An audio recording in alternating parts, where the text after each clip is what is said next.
తెలుగు ప్రేక్షకులకు నమస్కారం. నేను మీ ప్రశాంత్ గొండియాల. పార్లమెంటు శీతాకాల సమావేశాలకు సమయం ఆసన్నమైంది. ఈ నేపథ్యంలో కూటమి ఎంపీలు ఏ విషయాలను పార్లమెంట్లో ప్రస్తావించనున్నారు వివరించేందుకు ప్రస్తుతం మనతో విజయనగరం పార్లమెంట్ సభ్యులు కలిసెట్టి అప్పలనాయుడు గారు ఉన్నారు. కలిసెట్టి అప్పలనాయుడు గారు, ఈ నెల 25 నుంచి శీతాకాల పార్లమెంట్ సమావేశాలు జరగనున్నాయి. ఇటీవల కాలంలో అసెంబ్లీ వాడేవేడిగా జరిగింది. ఈ నేపథ్యంలో పార్లమెంట్ ఏ విధంగా జరగబోతుంది, కూటమి ఏ విషయాలు ఇందులో ప్రస్తావించనున్నారు? ఈరోజు ఆంధ్రప్రదేశ్ అభివృద్ధి చేయాలనేది గవర్నర్ నారా చంద్రబాబు నాయుడు గారి ఆలోచన. ఈరోజు ఎన్డీఏ కూటమి ఏ డిస్కషన్ చేసినా సరే ఆంధ్రప్రదేశ్కి ఏం కావాలి, ఈ దేశం సుభిక్షంగా ఎలా ఉండాలన్న ఆలోచన తప్ప ఇంకో రెండోది ఏముండదు. ఈరోజు కూడా మహారాష్ట్ర ఎన్నికల్లో కూడా ఎన్డీఏ కూటమి గెలిచింది. అందుకు ముందుగా ఈ దేశ ప్రజలకి రాష్ట్ర ప్రజలకు కూడా అభినందనలు, కృతజ్ఞతలు తెలియజేసుకుంటున్నాం. ఎన్డీఏ కూటమి కలయిక అభివృద్ధికి నాంది అవ్వబోతుంది.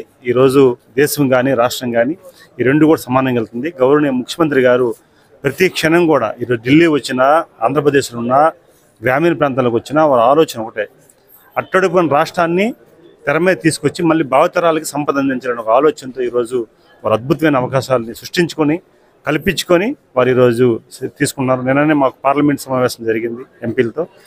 చంద్రబాబు నాయుడు గారి ఆధ్వర్యంలో మీ ఎంపీలందరూ సిట్టింగ్ ఏ విషయాలు చర్చించుకున్నారు? ప్రధానంగా రాష్ట్రానికి సంబంధించిన రైల్వే ప్రాజెక్టులు కానీ, వాటర్ సోర్స్ కానీ, లేకపోతే ఇతరతర అభివృద్ధి కార్యక్రమాలు, టెక్నాలజీ ప్రాజెక్ట్స్ కానీ, ప్రతి ఒక్కరికి పేదవాడి నుంచి పెద్దవాడికి సరిపడిన పారిశ్రామిక సరిపడిన ప్రాజెక్టుల మీద అవగాహన కావాలి, ఫాలోఅప్ చేయమన్నారు. ఏదైతే ఉందో దాని మీద అధికారులు కూడా మాకు అటాచ్ చేశారు. దాని మీద కూడా మొన్ననే ఢిల్లీ వచ్చి ప్రధానమంత్రి గారిని, ముఖ్యమంత్రిని, వారి మంత్రులను కలవడం జరిగింది. అందుకే వారి అనుభవం ఏదైతే ఉందో ఆ అనుభవం ప్రకారంగా ఎంపీలకు మాకు జోడించి అనుభవాన్నితో వర్క్ చేయమన్నారు. ఖచ్చితంగా వారు ఏదైతే ఆశించారో ఆల్ ఎంపీస్ టీం వర్క్ చేసి పనిచేసి ఈరోజు రాష్ట్రానికి సరిపడ్డా, ఎందుకంటే ఎన్డీఏ కూటమిలో చాలా కీలకంగా మనం ఉంటున్నాం కనుక ప్రధానమంత్రి గారు కానీ, మంత్రులు కానీ మాకు సానుకూలంగా మనకు ఉన్నారు కనుక ఈరోజు మంచి అభివృద్ధి కార్యక్రమం జరగబోతుంది. 100% అది ఈ శీతాకాల సమావేశాలు కూడా మంచిగా జరిగితే దాదాపు 30 రోజులు జరగబోతుంది. 30 రోజులు కూడా రాష్ట్రానికి సంబంధించిన ఇంక మరికొన్ని ప్రాజెక్టులు వచ్చే అవకాశాలు స్పష్టంగా కనిపిస్తున్నాయి. కలిసెట్టి అప్పలనాయుడు మీద బరువు పెరిగింది. ఐటీ కమ్యూనికేషన్ స్టాండింగ్ కమిటీ సభ్యులుగా ఉన్నారు. ఈ సభ్యుడిగా మీ విధులు ఏంటి, భవిష్యత్తులో చర్యలు ఏమిటి?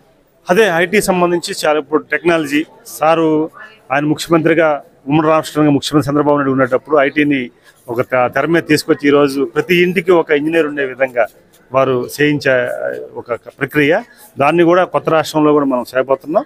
100% నారా లోకేష్ గారు నాయకత్వంలో వారు సూచన సలహాలు తీసుకొని వారు ఐటీ మంత్రిగా ఉన్నారు కనుక వారు అది కూడా తీసుకుంటున్నాం.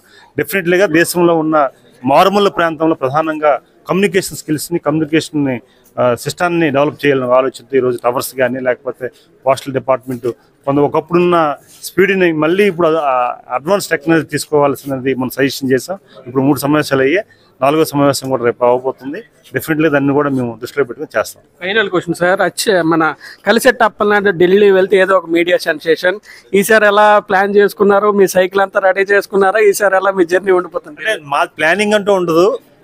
పార్టీ ఇచ్చిన గౌరవం, పార్టీ ఇచ్చిన ఇక్కడ నియోజకవర్గం ప్రజలు ఇచ్చిన గౌరవం, అలాగే ఈరోజు దేశ రాజకీయాల్లోకి ఒక అవకాశం వచ్చే అవకాశం, ప్రజలు ఇచ్చిన అవకాశాన్ని దృష్టిలో పెట్టుకొని ప్రజా శ్రేయస్సు, ప్రజల ఆలోచన విధానాన్ని తగ్గట్టుగా పనిచేయడం తప్ప ప్రత్యేకం అంటూ ఏమి ఉండదు. ఆ క్షణానికి ప్రజల ఆలోచన నాకు ఏంటనేది వారు సజెషన్ ఇస్తే దాని ప్రకారంగా నేను పనిచేస్తాను. Thank you. ఇది విజయనగరం ఎంపీ కలిసెట్టి అప్పలనాయుడు గారు చెప్తున్నమాట. ఈ నేపథ్యంలో రాష్ట్రంలో ఐటీ కమ్యూనికేషన్ విధానాలు అభివృద్ధి చేసేందుకు అనేక విధాలుగా ప్రయత్నాలు చేస్తున్నామని, ఈ నేపథ్యంలో పార్లమెంట్లో ఐటీ కమ్యూనికేషన్ శాఖ స్టాండింగ్ కమిటీ సభ్యులుగా తనకు అవకాశం రావడం తన అదృష్టంగా భావిస్తున్నానని, ఆ దిశగా రాష్ట్రంలో బలోపేతం చేసేందుకు తన వంతు కృషి చేస్తానని చెప్పి కలిసెట్టి అప్పలనాయుడు చెప్తున్నారు. ఇంకోవైపు రాష్ట్రంలో ఇటీవల కాలంలో అనేక రకాల సమస్యలు, వీటన్నిటిని రైల్వే ప్రాజెక్టులు ఇవన్నిటికీ చర్చకు వచ్చేందుకు ఇప్పటికే చంద్రబాబు నాయుడు ఆధ్వర్యంలో ఒక నిర్దేశం జరిగిందని, భవిష్యత్తులో సుదీర్ఘంగా జరగనున్న శీతాకాల సమావేశాలు ఇవన్నీ చర్చకు వచ్చే అవకాశం ఉందని విజయనగరం పార్లమెంట్ సభ్యులు కలిసెట్టి అప్పలనాయుడు చెప్తున్నారు. శ్రీకాకుళం జిల్లా కేంద్రం నుంచి ప్రశాంత్, తెలుగు న్యూస్.